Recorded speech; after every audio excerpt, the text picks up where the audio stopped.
이제 8월 달부터 여러분하고 새롭게 시작할 이야기는 다윗, 하나님의 마음에 합한 사람이라는 제목을 가지고 다윗의 이야기를 여러분하고 이제 시작하려고 합니다. 저 같은 경우는 저는 특히 구약을 참 좋아합니다. 그리고 성경을 좋아해요. 여러분도 그러시죠? 좋아하다 보니까 이렇게 목사까지 된 것 같아요. 그렇게 된 데에 저희 친정 어머니의 역할이 있는 것 같습니다. 저희 친정 어머니께서 한 14년 정도 유치부 부장 집사님을 하셨어요.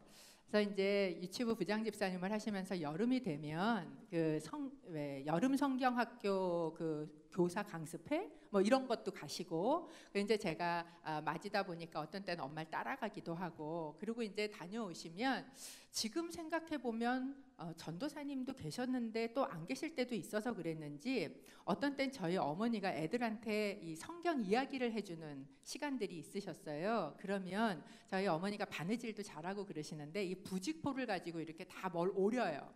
다 만들어 가지고는 이제 그 약간 까끌까끌한 이런 판을 만들어 놓고 거기에다 부직포를 착착 붙여가면서 이제 이야기를 하시는데, 그거를 연습을 하셔야 되니까 항상 우리를 앞에다 놓고, 그리고 이제 그 말씀 가서 하실 거를 이렇게 거기다 탁 붙여가면서 말씀을 이제 해보시고 연습을 하시고 그랬는데, 그럴 때마다 그거 되게 재미있게 제가 듣고, 그래서 중고등학교 다닐 때부터 보조교사도 엄마 쫓아서 들어가서 하고, 뭐 여름 성경학교도 섬기고 그랬었던 기억이 있습니다. 아마도 그때 들으면서 진짜 재밌다 이런 생각을 했던 게 제 안에 이렇게 남아있지 않나 그런 생각을 해요. 왜 그 이야기들이 그렇게 재미있었냐 하면, 여러분, 우리 성경에 나와 있는 이야기들이 하나님의 사람의 이야기를 전달해주고 있는데, 그게 어떤 논문으로 써져 있는 것도 아니고요, 그게 어떤 이론화해서 써져 있는 것도 아니고, 뭘로 우리에게 전달을 해주고 있어요? 스토리로 전달을 해주고 있어요. 삶의 이야기로 우리에게 전달을 해주고 있다는 이 사실이 정말 저에게는 너무나 재미있고 좋았던, 그러다 보니까 이제 저도 이렇게 구약의 어떤 인물, 지난번에 사사기를 같이 그 인물들을 본 것처럼 이렇게 하게 되지 않았나 싶습니다. 그 중에서도 이 다윗이라는 사람은 제가 내가 언젠가는 한번 해야지라고 이렇게 적어놓는 설교 버킷리스트 중에 한 버킷리스트였어요. 근데 이제 이번에 여러분하고 같이 나누게 되는데, 왜냐하면 이 다윗이라는 사람이요, 상당히 매력이 있습니다. 어떤 매력이 있냐면 굉장히 인간적이에요. 어떤 성경에 나오는 각색되고 가공된 어떤 영웅적인 이야기가 아니라, 이 성경에 나오는 인물들이 근데 전부 그렇지 않습니까? 굉장히 인간적인 그런 사람이다라는 것, 또한 그의 처해진 상황도 그렇다라는 걸 보여줍니다. 그가 처해졌던 위험들, 그리고 수치, 억울함, 교만, 심지어 넘어서서 교활함, 이런 것들이 진짜 오늘도 우리의 삶의 현장에서 실제로 맞닥뜨릴 수 있는 것 같은 그런 실제하는, 현실에 실제하는 그런 존재다라는 것을 저희에게 보여주고 있습니다. 그래서 유진 피터슨 목사님은 이 다윗의 이야기를 쓰면서 뭐라 그랬어요? 현실에 뿌리 박은 영성인가요? 뭐 이런 제목으로 이 다윗의 이야기를 쓰기도 했습니다. 그런데 이 다윗이 이렇게 인간적인 것과 동시에 다윗이라는 사람은 굉장히 영적인 사람이었습니다. 어떤 사람이었는가? 그 사람의 삶의 모든 순간이 하나님과 연결되어 있었어요.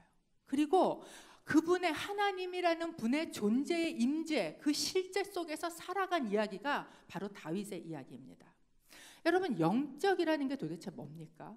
이 영적인 삶이라는 건 하나님을 끊임없이 인식하고 그 하나님께 끊임없이 반응하는 것, 이것이 바로 영적인 삶이에요. 즉, 하나님 앞에서 살아내는 존재의 이야기, 이것이 바로 다윗의 삶의 이야기다라는 것이지요.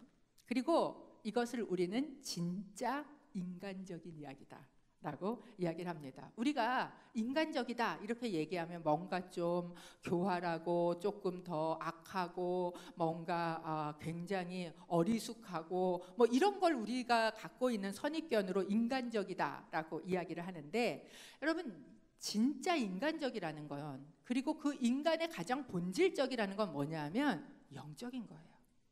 그래서 우리는 인간적인 것과 영적인 것을 분리하는데, 하나님께서 우리에게 주신 인간이라는 존재 자체가 너무나 영적인 존재이기 때문에 진짜 인간적인 존재는 진짜 영적인 존재다라는 거예요. 그래서 여러분, 사람이 진짜 인간적이 되려면 어떻게 돼야 되는 줄 아세요? 하나님 앞에 있어야 돼요. 그래야만 진짜 인간적인 사람이 되는 것입니다. 사실 여러분, 하나님은요, 우리가 그분을 알던 모르든, 아니 내가 그분을 좋아하든 좋아하지 않던, 그분은 언제나 실존하시는 분이세요. 그리고 우리는 언제나 그분하고 끊을래야 끊을 수 없다라는 거예요. 피할 수 없어요. 어디로 도망가도 피할 수 없어요. 왜요? 그분은 창조주시고 우리는 피조물이기 때문에 그렇다라는 거예요. 성경 안에 다윗 말고 가장 인간적인 모습으로 하나님 앞에서 살아내셨던 분이 누군가 생각해 보면 그분이 바로 예수 그리스도세요. 예수님은 누구보다도 가장 인간적으로 살아내신 분이셨어요. 그래서 유진 피터슨 목사님이 다윗을 이야기할 때 정말 인간적이면서 동시에 그리스도적이다라고 표현을 하고 있습니다. 누구보다도 인간적이었던 바로 그 다윗, 그러면서도 누구보다도 영적인, 그래서 진짜 인간적인 이 다윗이야말로 어쩌면 예수 그리스도를 얘기하기에 가장 적합한 징검다리 역할을 할 수 있지 않았을까. 그래서 예수를 얘기하기 위해선 반드시 누구가 같이 따라오는 거예요. 이 다윗이라는 사람이 따라온다라는 거죠. 그는 가장 치열하게 영적인 사람이었어요. 열심히 예배했고, 그리고 기도했고, 그러면서도 가장 인간적으로 고통받고, 부르짖고, 눈물 흘리고, 분노하고, 때로는 죄를 짓는 그런 사람이었다라는 거예요. 그런데 놀랍게도 다윗의 스토리를 이제 여러분하고 쭉 살펴보게 되겠지만, 다윗의 이야기에는 그렇게 놀라운 기적이 별로 나오지 않습니다. 다윗이 너무나 고통스럽고 너무나 비참한 것을 하나님은 어떻게 하셨냐면 마치 그냥 침묵하고 버려놓으시듯이 그것을 다 뭐하게 하셨어요? 겪어내게 하셨어요.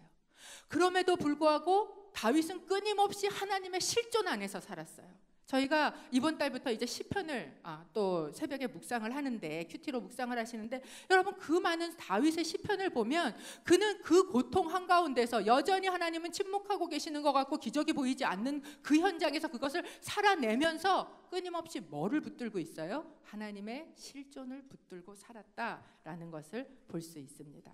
그래서 다윗이에요. 다윗은 가장 인간적이고 또한 가장 영적이고, 그래서 가장 그리스도적인 사람입니다. 예수님의 별명이 뭐였습니까? 이는 내 기뻐하는 아들이요 내 사랑하는 자다라는 것이 그분의 별명이었죠. 정말 거기에 걸맞을 만큼 이 다윗에게 붙여진 별명이 뭐예요? 내 마음에 합한 사람이다, 내 마음에 맞는 사람이다 라는 별명을 했습니다. 여러분, 이새의 아들 다윗이 내 마음에 합한 자다, 이게 어디에 나옵니까? 구약 어디에서 나와요? 누가 한 이야기예요? 혹시 아십니까?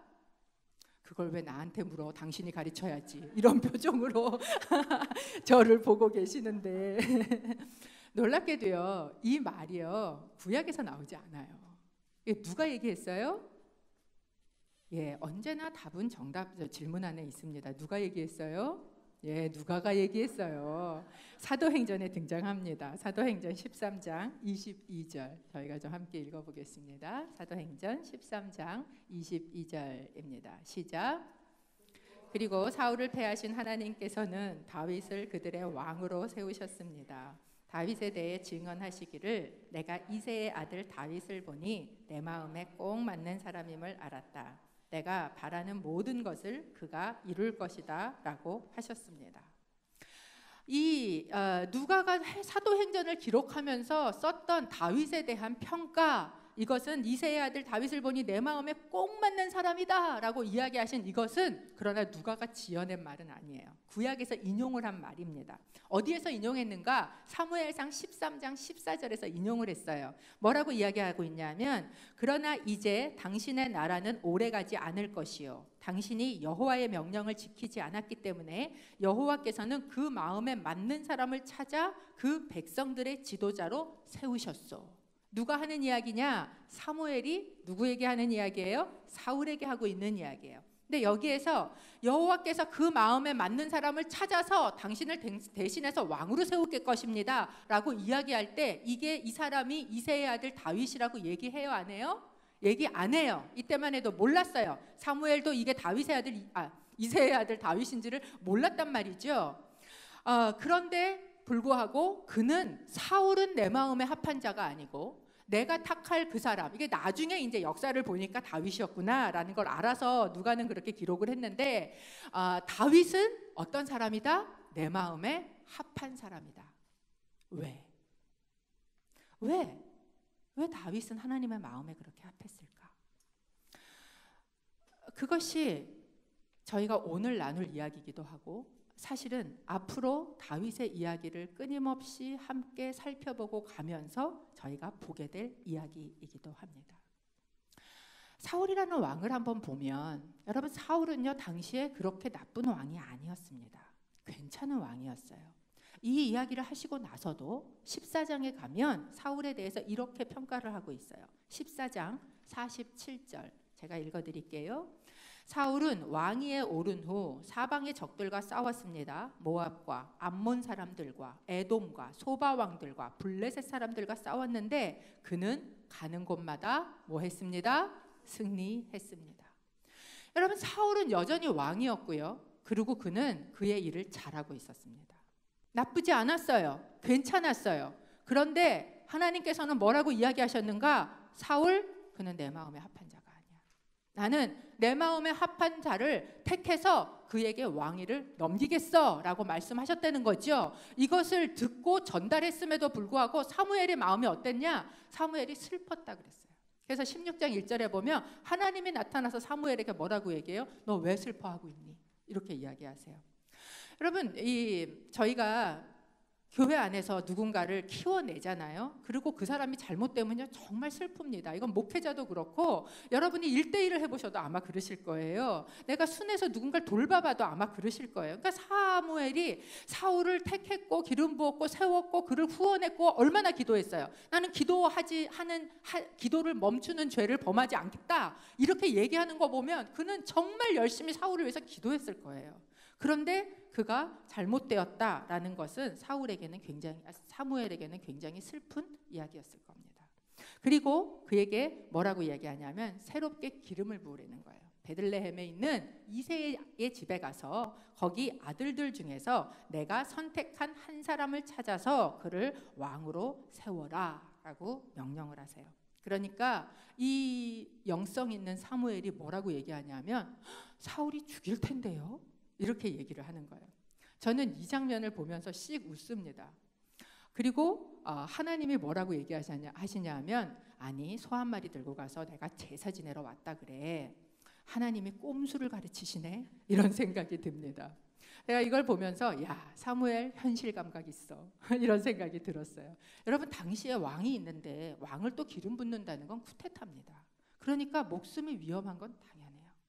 그런데 하나님이 거기에다 대놓고 아니 너 믿음 있는 선지자라는 애가 왜 그래 죽으면 죽으리다 그러고 가서 해야지 이렇게 이야기하시질 않고 어떻게 이야기하시는가? 하나님께서 야 소를 끌고 가서 그래서 제사 지내러 왔다 그러고 그리고 초청해서 하면 돼 라고 이야기하시는 거예요. 여러분 하나님이 우리의 현실을 놓고 막 무조건 믿음으로 막 이렇게 우리에게 하시지도 않고 사무엘도 그러지 않았다라는 것을 보여주고 있습니다. 그러면서 뭐라고 이야기를 하시냐면 이새의 가족을 초청해. 그러면 그 아들 중에 내가 택한 사람을 너에게 뭐 하겠다는 거예요? 알려주겠다는 거예요. 이 이야기는 뭐예요? 알려주시지 아직은 않았다라는 걸 알려주는 거죠. 여러분 사무엘이요 하나님의 명령을 들었지만 사무엘이 다 알고 간 게 아니에요. 여러분, 우리가 하나님의 어떤 하나님의 일을 맡기시고 또는 하나님께서 어떤 요청을 하실 때 우리는 모든 걸 다 알기를 원해요. 다 듣기를 원해요. 그리고 심지어는 그것과 또 내 이성에도 맞기를 원해요. 그래서 하나님의 음성이 안 들렸어요 막 이렇게 이야기하면서 어떤 것도 움직이지 않고 앉아 있으려고 하는데 그렇지 않다는 거예요. 사무엘도 다 누구예요? 아브라함도 다 알고 떠나지 않아요. 다 알고 가지 않아요. 그런데 가면 뭐 한다는 거예요? 알려주신다는 거예요. 여러분, 우리에게 알려주시는 하나님의 뜻은 어떤 때는요, 요만큼만 알려주세요. 그리고 그거를 한 걸음 순종해 보면 다음 스텝이 있네. 그리고 또 순종해 보면 다음 스텝이 있네. 이렇게 하나님의 뜻은요, 앉아서 다 아는 게 아니라 순종하면서 배우는 거예요. 사무엘은 저희에게 그것을 가르쳐주고 있는 거죠. 그래서 어떻게 보면 굉장히 위험한, 목숨을 걸 수도 있을 만한 이 일에 사무엘이 순종을 하러 갑니다. 그런데 가서 기름을 부어라 라고 하시는 그 말씀을 우리말 성경이 아니라 개역개정에 보면 이렇게 이야기를 해요. 16장 3절에 이새를 제사에 청하라. 내가 내게 행할 일을 가르치리니 내가 내게 알게 하는 자에게 미래형이지요, 나를 위하여 기름을 부을지니라. 하나님의 일에 기름을 붓는데 누구를 위해서 기름을 부으라 그래요? 나를 위해서, 하나님을 위해서 기름을 부어라 라고 하시는 거예요. 여러분, 하나님께서 사람을 선택하실 때 그때 누구를 위해서 하세요? 하나님을 위해서 하세요. 사람이 세워진다 그러면 그건 누구를 위해서 세워지는 거예요? 하나님을 위해서 세워지는 거예요. 기름을 붓는다는 건 뭐냐 하면 너한테 내가 시킬 일이 있다라는 거예요. 네가 나를 위해서 해야 될 일이 있다라는 거예요. 나는 너를 위해서 계획을 가지고 있다라는 거예요. 그래서 내가 네 삶에 너를 통해서 내 계획을 이루고 그것이 하나님의 나라의 일이야 라는 것을 너도 알고 다 알게 하시기 위해서 뭐 하는 거예요? 기름을 붓는 거예요. 그것은 하나님을 위한 일이다라는 겁니다. 이제 사무엘이 베들레헴에 갔습니다. 그랬더니 거기에 있는 장로들이 이제 사무엘을 만나러 나온 거죠. 그때의 이스라엘 전체의 정말 가장 큰 영적인 어른이고 영적인 지도자죠. 근데 그 이제 베들레헴 성이 큰 성도 아닌데 그 성에 이제 사무엘이 떴다. 그러니까 이 장로들이 다 모인 거예요. 그래갖고 어떻게 했다 그러냐면 떨었다 그래요. 떨었다. 왜 떨어요? 두려워서 떠는 거예요. 왜 두려운가? 12장에 보면 하나님께서 이스라엘 백성에게 왕을 주시면서 뭐라 그러시냐면 그게 얼마나 하나님을 불신하는 것인지에 대한 이야기를 하시고, 그리고 하나님께서 마치 내가 어떤 존재인지 알아? 하시는 것처럼 막 번개와 천둥과 비와 막 이런 걸 내리시고요, 치셨어요. 그러니까 사람들이 너무 무서워서 사무엘한테 뭐라 그랬냐면 우리 죽지 않게 기도 좀 해주십시오 막 이렇게 이야기를 했단 말이죠. 모든 이스라엘이 다 봤어요. 그렇게 하니까 사무엘이 뭐라 그랬냐면 경고를 합니다.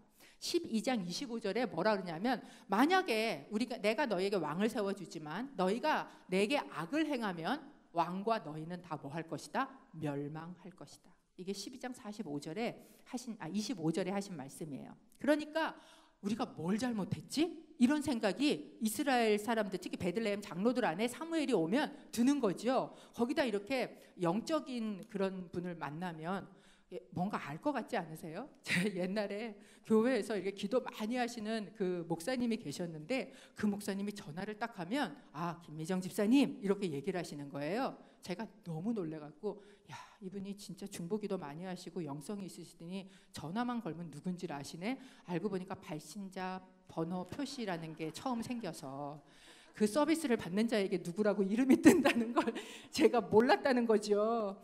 그런데 여러분, 그런 게 있는 거잖아요. 내가 뭘 잘못한 게 있나? 괜히 쳐다보고 나를 뚜렷하게 쳐다보면 뭐 나쁜 걸 봤나? 막 이런 생각이 드는 것 같은 마음이 이제 베들레헴 장로들에게 있었던 거예요. 그래가지고 뭐라고 물어보냐면 나쁜 일로 오셨어요? 좋은 일로 오셨어요? 이렇게 물어본 거죠. 그러니까 16장 5절과 6절에 사무엘이 이제 대답을 합니다. 16장 5절과 6절 저희가 좀 같이 읽어보겠습니다. 시작. 사무엘이 대답했습니다. 그렇다, 평안한 일로 왔다. 내가 여호와께 제사를 드리려고 왔으니 너희는 몸을 거룩하게 하고 나와 함께 제사 드리러 가자. 그리하여 그는 이새와 그 아들들을 거룩하게 하고 제사에 초청했습니다. 그들이 도착하자 사무엘이 엘리압을 보고 생각했습니다. 여호와께서 기름 부으실 사람이 정말 여호와 앞에 나와 있구나. 제사를 지내고 그리고 그 장로들과 그 가족들만 놓고 그리고 지금 무엇을 하냐면 기름을 붓겠다라는 이야기를 하는 거예요. 그리고 이제 그 아들들을 한 명씩 사무엘 앞으로 이새가 보냅니다. 그런데 제일 처음에 장남 엘리압이 나온 거예요. 그랬더니 사무엘이 뭐라고 하냐면 야 정말 하나님이 기름 부을 사람이 여기 있구나 라고 이야기를 하는 거예요. 왜 그랬을까? 뒤에 보면 너는 그 사람의 겉모양이나 키를 보지 말라라는 이야기를 통해서 엘리압이 어떤 사람이라는 걸 알 수 있어요. 키가 크고 외모가 출중한 사람이다라는 것을 알 수 있습니다. 특히 사무엘은 이미 왕을 한번 세워본 경험이 있어요. 누구예요? 사울이지요. 사울이라는 사람이 다른 사람보다 어깨 위에 머리 하나는 더 키가 컸다라고 이야기를 합니다. 당시에는 왕은요 군사력이었어요. 장군이지요. 그렇기 때문에 사람들 앞에 섰을 때에 등치가 에게 이러면 그때부터 실격이에요. 이 뭔가 탁 커다래가지고 나를 따라라 그러면 사람들이 막 따라갈 수 있을 것 같은 그런 풍채가 이렇게 풍겨야 된다는 거죠. 그런데 이제 엘리압이 거기에 합당한 것 같아 보였어요. 그런데 하나님께서 뭐라고 이야기하시는가? 아니다라고 이야기를 하시는 거예요. NO라고 이야기를 하세요. 그리고 첫째, 둘째, 셋째 7명의 아들이 다 지나가는데도 하나님은 다 NO라고 이야기를 하셨다라는 거예요. 10절에 보면 이렇게 이야기를 합니다. 이새는 자신의 7 아들들 모두를 사무엘 앞에 지나가게 했지만 사무엘은 이렇게 말했습니다. 여호와께서 이들을 선택하지 않으셨다. 오늘 본문에 보면 7명의 아들이 다 이름이 다 나오지 않습니다. 위에 3명 이름만 나오거든요. 그런데 이제 역대하 2장에 가면 거기에 이 다윗의 아들들의 이름이 나와요. 그런데 사실 본문하고는 별로 상관은 없지만 역대기에 가면 아들 이름이 다윗까지 포함해서 7명이 나와요. 근데 오늘 본문에 보면 다윗 빼고 7명이 나와요. 그래서 뭐 이거를 뭐 그냥 제가 얘기를 안 하고 지나가면 혹시 어떤 분 중에서 또 이게 왜지 성경이 틀린 거 아니야 막 이러실까봐 아마도 7명의 아들들 중에 한 명은 나중에 이게 역사를 기록할 때 나중에 기록될 만하지 않게 일찍 요절을 했다라고 신학자들은 생각을 합니다. 하여간 7명의 아들이 이날 다 지나간 거예요. 그런데 하나님께서 선택을 하지 않으셨어요. 왜냐하면 하나님의 선택 기준이 다르기 때문에 그렇습니다. 하나님의 선택 기준이 무엇인가? 16장 7절 저희가 좀 같이 읽어보겠습니다. 시작. 그러나 여호와께서 사무엘에게 말씀하셨습니다. 겉모습이나 키를 보지 마라. 나는 그를 이미 버렸다. 내가 보는 것은 사람이 보는 것과 다르다. 사람은 겉모습을 보지만 여호와는 마음의 중심을 보신다. 사람은 겉모습을 보지만 하고 이야기하셔요. 이 이야기는 뭐냐? 여러분 사무엘이라도 보이는 것에 어떻게 한다는 거예요? 쉽게 묶이는구나 라는 것을 알 수 있는 거예요. 여러분 사람 중에 보이는 것에 그렇게 자유할 사람이 없습니다. 사실 우리는 굉장히 보이는 것에 치중을 하고 살아가는 편이에요. 그러나 여러분 한번 생각해 보십시오. 지금 내 눈에 보이는 게 얼마나 오래 갑니까? 여러분이 1년 전에 사실 때는 그게 너무 좋아서 그 돈을 주고 사셨는데 오래 지나지도 않고 1년만 지났는데도 벌써 그때는 세련돼 보이던 게 오늘 보니까 어때 보여요? 안 세련돼 보이는 거예요. 입을만 하지 않은 거니까 장롱에다 옷을 처덕처덕 쌓아놓고도 입을 옷이 하나도 없는 거지요. 제가 알던 제 친구 오빠가 당시 미스 코리아랑 결혼을 했어요. 고등학교 때. 그런데 진짜 이뻐요. 그래서 그 새언니가. 그런데 그 오빠가 결혼한 지 한 6개월쯤 지나서 맨날 자기한테 물어본대요. 야, 네 언니 이쁘냐? 네 언니 이쁘냐? 이렇게 물어본대요. 그래서 왜? 그랬더니 이쁜지를 모르겠어. 그러니까 미스 코리아랑 결혼을 했어도 그래도 맨날 누워서 자고 뒹굴뒹굴하고 하는 모습을 집에서 맨날 보고 살면 뭐 한 거예요? 이쁜지를 모르는 거예요. 여러분 보이는 건요 오래가지 않습니다. 그러니까 너무 그거에 그렇게 마음 쓰고 치중하지 마십시오. 나이 들면 외모의 평준화가 일어나요. 그러니까 막 그것 때문에 여러분 막 그러실 필요가 없다라는 거예요. 보이는 게 아니라면, 그렇다면 여러분 우리는 하나님의 음성을 들어야 해요. 사무엘이 보이는 것에 자유치 않지만 그래도 그는 무엇을 따라서, 하나님의 음성을 따라서 선택하고 있다라는 것을 알 수 있습니다. 그런데 인간은 겉모습밖에 못 보지만 하나님은 뭐를 보시기 때문에? 중심을 보시기 때문에. 이 중심, 우리말 성경에는 마음의 중심이라고 풀어놨는데 개역엔 중심이라고 하고 있죠. 이게 무슨 단어냐면 결국 마음이라는 단어예요. heart라는 love라는 단어인데 이 단어는 인간의 그냥 마음이 아니라 인간의 뭐예요? 속사람을 이야기해요. 이 속에 있는 그 사람의 그 마음, 생각, 가치, 이 모든 것이 합해진 속사람의 인격체를 이야기하는 게 바로 이 마음이라는 단어입니다. 중심이라는 단어예요. 그러면 다른 사람하고 이 다윗의 마음은 뭐가 달랐길래 하나님은 다른 사람은 다 아니다, 아니다, 아니다 라고 이야기하셨는데 다윗은 맞다 라고 이야기하셨냐는 거예요.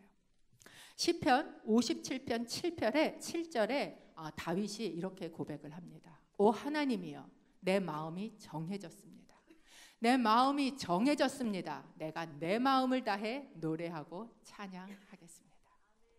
다윗이 뭐라고 고백하냐면 내 마음이 확정되고 확정되었사오니. 다윗의 마음은 어떤 사람이었는가? 마음을요 확정한 사람이었어요. 뭐 하기로 확정했어요? 예배하기로 확정한 사람이었어요.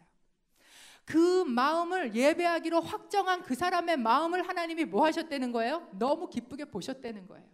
사실 아까 얘기한 것처럼 얼마나 많은 일이 있으세요. 오늘 너무 많은 일 가운데에도 여러분이 아침에 마음을 뭐 하신 거예요? 확정하신 거예요. 이 자리에 제가 이렇게 뵈면 진짜 멀리서 오셨고 여기서 특세도 하시고 아침에도 나왔다, 저녁에도 나왔다, 어제 저녁에도 나왔다, 오늘 아침에도 나왔다, 도대체 이틀 안에 교회를 몇 번을 나오는 거야, 이런 분들도 계시지만 그러나 그럼에도 불구하고 예배하기로 뭐 하는 거예요? 마음을 확정하신 거예요. 오늘 예배하기로 마음을 확정하신 여러분을 축복합니다. 하나님께서 그 마음을 기뻐하시는 거예요. 다윗이 나는 내 마음으로 주를 예배하기를 마음으로 확정했습니다 라고 고백하고 있는 겁니다. 이 예배하기로 확정한 이 마음은 다윗이 어떤 마음으로 이어지게 만드냐 하면 순종하는 마음으로 이어지게 만듭니다. 왕상 9장 4절에 보면 하나님께서 솔로몬에게 이야기를 하시면서 다윗을 이렇게 평가하세요. 이제 너는 네 아버지 다윗이 한 것처럼 내 앞에서 충성스러운 마음으로 정직하게 살며 내가 명령한 모든 것을 실천하고 내 규례와 법도를 잘 지켜라. 다윗은 어떤 사람이었는가? 하나님 앞에 충성되고 정직하게 하나님의 말씀을 지키는 사람이었다라는 것을 보여주고 계세요.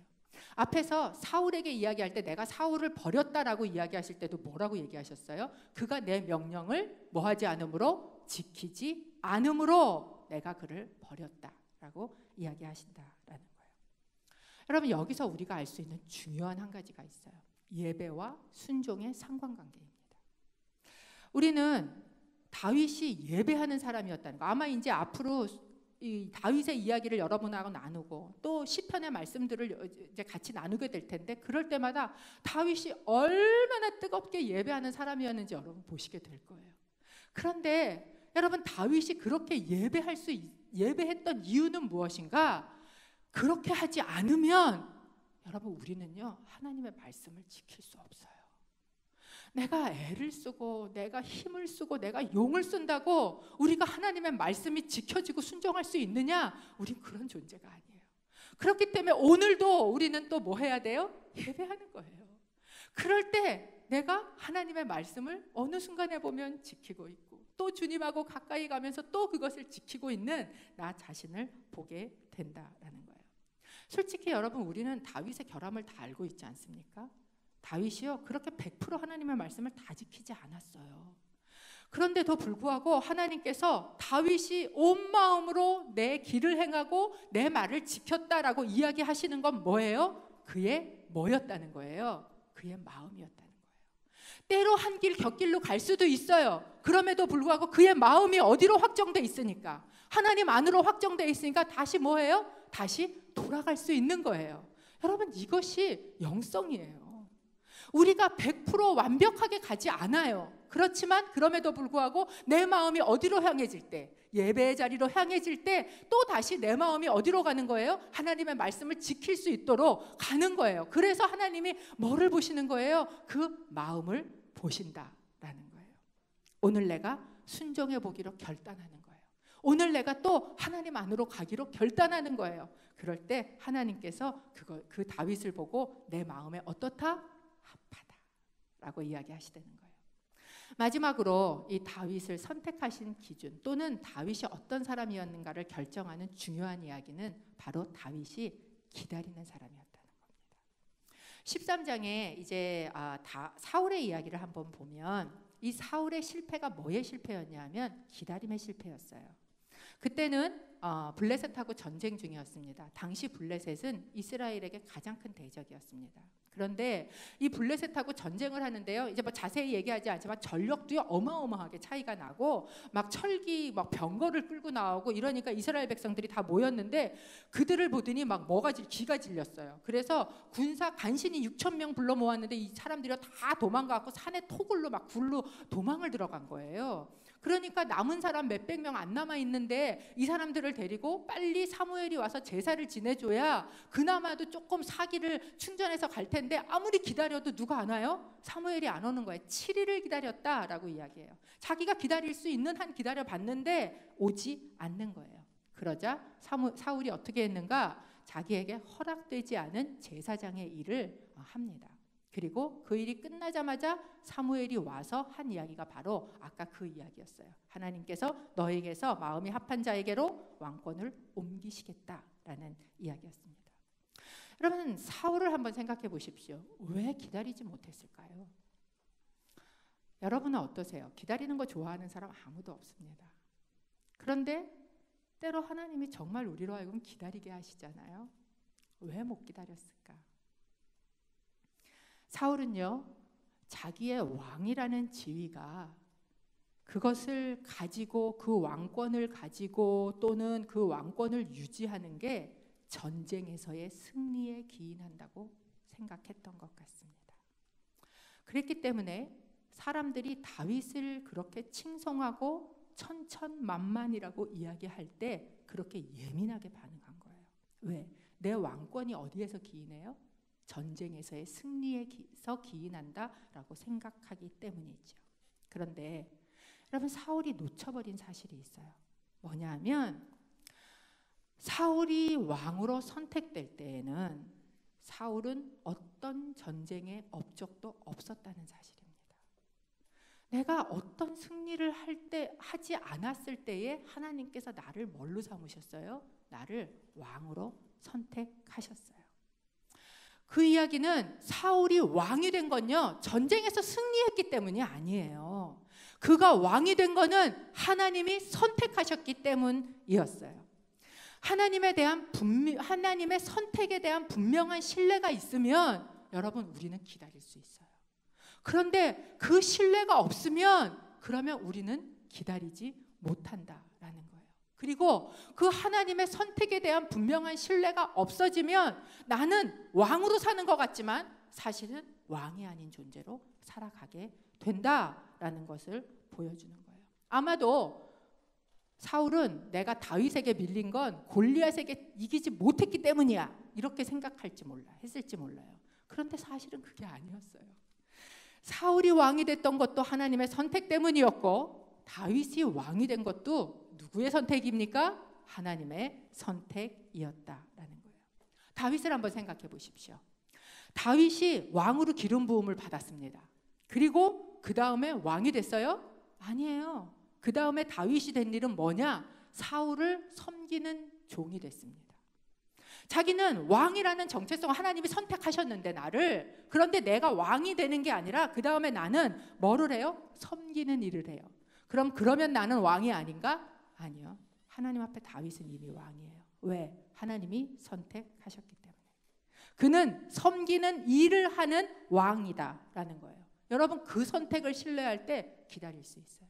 다윗이 뭐라고 고백하는 줄 아십니까? 시편 37편 5절, 6절, 7절을 저희가 다 같이 좀 읽어보겠습니다. 시작. 당신의 길을 여호와께 맡기십시오. 또 그분을 신뢰하십시오. 그러면 그분이 이루어 주실 것입니다. 그분이 당신의 의를 빛나게 하시고 당신의 의를 한낮처럼 밝히실 것입니다. 여호와 안에서 잠잠히 그분을 참고 기다리십시오. 일이 잘 돼가는 사람들, 곧 악한 짓을 하는 사람들이 있다고 초조해하지 마십시오. 사실 하나님은 이미 다윗을 선택하셨어요. 그리고 그것을 자기도 알고 가족도 알아요. 그럼에도 불구하고 그는 지금 왕의 일을 하지 않습니다. 겉으로 보면 사울이 왕이에요. 그런데 지금 다윗이 하는 고백은 뭐예요? 그것 때문에 초조해야 하지 않아요. 뭐해요? 참고 뭐 할 수 있는 거예요? 기다린다는 거예요. 왜? 내가 왕이 되는 건 내가 무엇을 해서 왕이 됨을 증명하는 게 아니에요.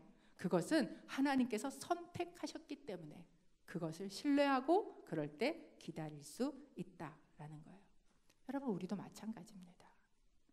하나님은 우리를 왕 같은 제사장으로 선택하셨어요. 그것은 우리가 어떤 의를 가지고 어떤 업적을 가지고 대단한 일을 해서 사람들이 너 정말 중요해, 너 정말 멋진 사람이야 라고 이야기하기 때문이 아니에요. 그것은 하나님께서 선택하신 것입니다. 그렇다면 다윗을 선택하신 하나님의 선택은 어떤 선택입니까?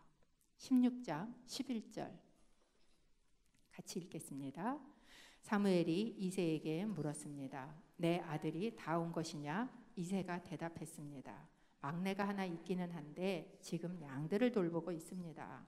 사무엘이 말했습니다. 그를 불러오너라. 그가 도착할 때까지 식사 자리에 앉지 않겠다. 7명의 아들이 다 지나갔는데도 하나님이 아니다라는 이야기를 했을 때 아마 사무엘은요, 이럴 때 잘 쓰는 말 멘붕이 왔을 거예요.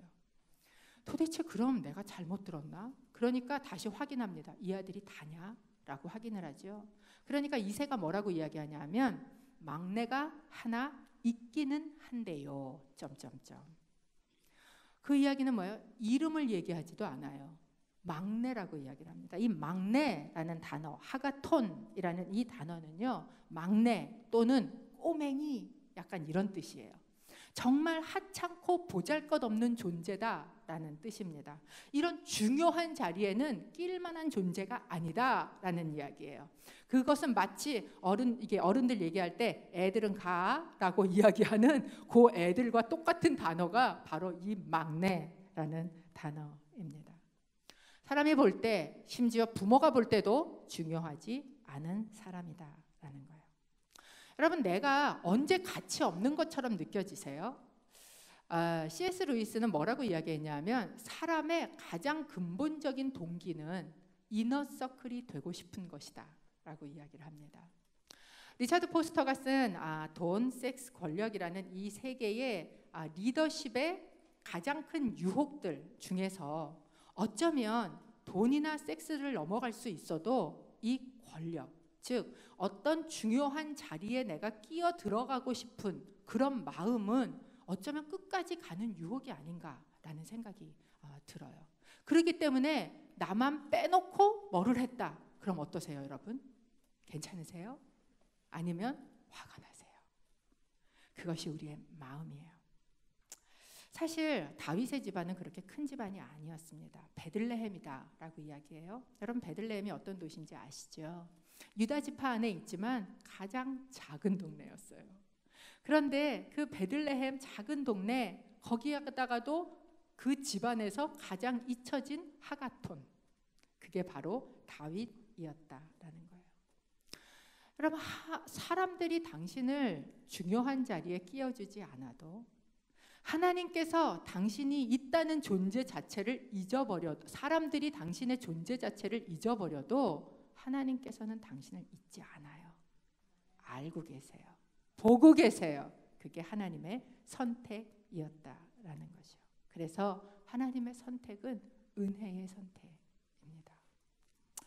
내가 대단한 사람이어서가 아니에요. 무엇을 해서가 아니에요. 어쩌면 내가 가장 작고 약하기 때문이에요. 사도 바울은 고린도전서 1장 27절 28절에 이렇게 이야기를 합니다. 그러나 하나님께서는 지혜로운 사람들을 부끄럽게 하시려고 세상의 어리석은 것들을 택하셨고 강한 것들을 부끄럽게 하시려고 세상의 약한 것들을 택하셨습니다. 또한 하나님께서는 잘난 체 하는 것들을 없애시려고 세상의 천한 것들과 멸시받는 것들과 아무것도 아닌 것들을 택하셨습니다. 여러분, 하나님의 선택은요, 은혜의 선택이었어요. 이것은 다윗에게만 그랬냐? 아니요, 사울에게도 똑같았어요. 여러분, 사울의 지파는 베냐민 지파였습니다. 베냐민 지파는 우리 사사기를 나눴을 때 공부했던 분들은 알지만 사사기 맨 마지막에 가장 작게 남은 지파가 베냐민 지파였어요. 아마 그 이후로도 오고 오는 세대 가운데 베냐민 나쁜 놈들, 아마 이런 손가락질을 받으며 살았을지 모르겠어요. 그래서 사울이 왕으로 뽑혔을 때 뭐라 그래요? 우리 지파는 제일 작고 거기에다 우리 집은 제일 보잘것없고, 그러니까 왕이 되려니까 어디 가서 숨어요? 짐짝 가운데 가서 숨는, 왜냐하면 그게 사실이었어요. 그만큼 하나님의 선택은요, 은혜의 선택이었다라는 거예요. 그리고 사울도 그렇고 다윗도 그렇고 그가 왕이 된 것은 전적으로 하나님의 은혜 때문이었어요.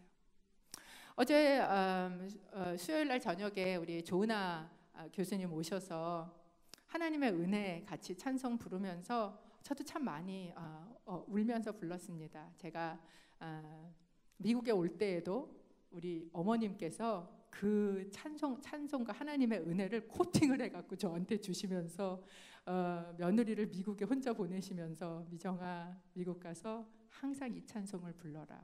나의 나 된 것은 다 하나님의 은혜다. 여러분, 사울이 이걸 놓쳤어요. 하나님의 은혜의 선택이 나로 왕되게 했다는 것. 오늘도 그 은혜가 나한테 있다는 것. 그러니까 기다릴 수 없었던 거예요. 그런데 여러분, 하나님께서 그렇게 해서 다른 사람을 세워놓고도, 그러고도 뭐 하셔요? 당장 쳐서 없애고 세우시지 않으세요. 왜 그러실까요? 이때는요, 왕은 왕인데 왕이 아닌 왕과, 왕으로 기름 부음을 받았는데 아직 왕이 아닌 왕과, 이 두 왕이 공존하는 시대를 꽤 오래 가지십니다. 이 시간 동안 하나님은 뭐를 하고 계실까? 하나님은 기다리고 계시는 거예요. 여러분, 하나님이 기다리신다는 거 아세요? 정말 하나님은 천년이 하루같이, 하루가 천년같이 기다리세요. 하나님의 뜻을, 하나님의 나라를 우리 가운데 이루어 내시기를 하나님이 기다리세요. 그리고 우리에게 무엇을 이야기하시는가? 우리가 기다림을 배우기를 원하신다라는 거예요. 여러분, 우리는 언제 기다릴 수 있습니까? 하나님의 선택이 은혜임을 할 때, 그리고 그 선택을 신뢰할 때 우리는 기다릴 수 있습니다. 내가 하찮아 보일 때가 있어요. 내가 하는 일이 하찮은 일인 것처럼 보일 때가 있습니다. 나라는 사람이 별로 영향력이 없는 사람으로 끝나는 거 아닌가? 라는 생각이 들 때가 있습니다. 사람들이 나를 중요한 자리에 부르지 않고 내가 중요한 사람이 아닌 것처럼 느껴질 때도 있습니다. 그래서 내 삶에 하나님의 목적이 뭐지? 나는 이렇게 하나님의 뜻도 목적도 이루지 못하고 끝나나? 라고 의문이 들 때도 있습니다. 그러나 그럴 때 여러분 기억하십시오. 하나님이 당신을 택하셨어요.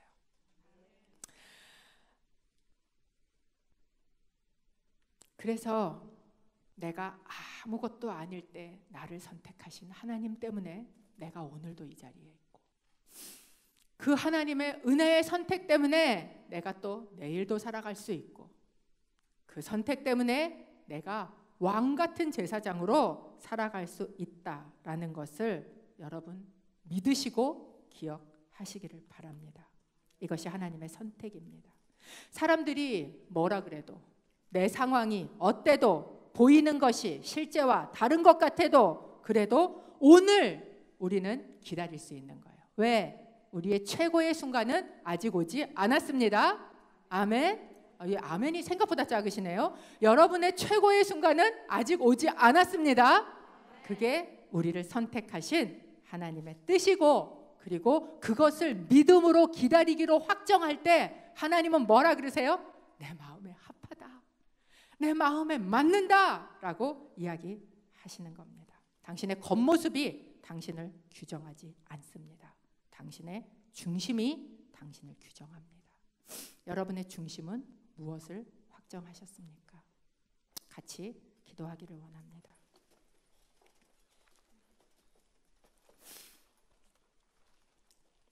하나님의 선택은 은혜의 선택입니다. 여러분의 삶의 자리가 어떤지 저는 다 모릅니다. 그러나 여러분 마음의 중심을 확정하고 예배하기 나오신 것 잘하셨습니다. 그분의 선택을 오늘 이 예배 가운데 기억하십시다. 당신 혼자 하라는 거 아닙니다. 기름 붓자 다윗에게 하나님의 영이 강력히 역사하셨다. 하나님은 당신 삶에 목적이 있으세요. 그래서 당신에게 성령을 부으십니다. 기름을 부으십니다. 그리고 당신을 선택하셨다고 말하십니다. 나는 네 삶에 계획이 있다. 나는 네 삶이 그렇게 끝나도록 계획한 게 아니다. 그래서 여러분, 우리의 삶에 하나님의 일을 하는, 하나님이 드러나시게 하는 하나님의 나라의 왕 같은 사람으로 세우시는 그 하나님의 선택은 은혜의 선택입니다. 하나님, 오늘 우리가 그것을 믿음으로 붙들고 기다릴 수 있게 하여 주시옵소서. 저희가 같이 우리 자신을 위하여 함께 기도하겠습니다. 하나님 감사합니다. 오늘 이 예배